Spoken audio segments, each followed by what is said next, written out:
Une question peut-être un peu provoque ce matin. Est-ce que l'élection présidentielle est devenue une élection de vieux, une élection de seniors? Ce qui est frappant quand on regarde les études d'opinion, c'est que plus on remonte dans l'âge des votants, plus ils vont voter. Je vous donne les chiffres. Ils sont issus de la dernière étude de l'Institut de sondage Elab.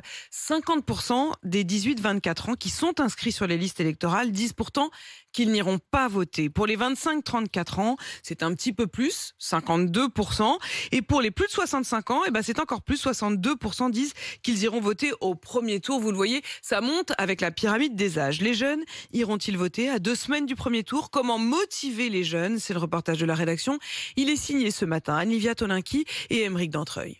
Le dimanche du premier tour pour Thomas, ce sera un dimanche comme les autres. Il a 23 ans, mais il n'a pas du tout prévu d'aller voter. Je ne me sens pas concerné par ces élections-là. Je ne me sens pas au courant des programmes de chacun. Pour être honnête, je ne sais même pas la date exacte du premier tour. Le 10 avril, son amie Anna, elle, ira mettre son bulletin dans l'urne, mais sans grande conviction. Personne ne me transcende, vraiment c'est par dépit. Je me sens pas touchée par la campagne.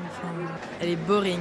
Elle est super ennuyeuse. Quelques mètres plus loin, autour d'un verre, Irène et Agathe parlent de tout, sauf de politique. Ces deux étudiantes ne sont même pas sûres de se déplacer pour le premier tour. Si tout est déjà joué, à quoi ça sert? Et non, en fait, je trouve qu'il y en a beaucoup de candidats qui ont voulu faire un peu une campagne centrée sur les jeunes, par exemple en étant avec des youtubeurs, en faisant des podcasts, mais que finalement derrière, dans leur programme en lui-même, c'est plutôt sur la forme et pas sur le fond de leur programme qu'ils s'intéressent vraiment aux jeunes. Selon un sondage Elab, seul un jeune sur 2 est certain d'aller voter, mais même s'il est plus marqué cette année, le phénomène n'est pas nouveau. À chaque élection, les 18-24 ans hésitent, explique Bernard Sananès, président de l'Institut de sondage Elab. C'est le sentiment que les hommes politiques ne se préoccupent pas vraiment de leurs problèmes.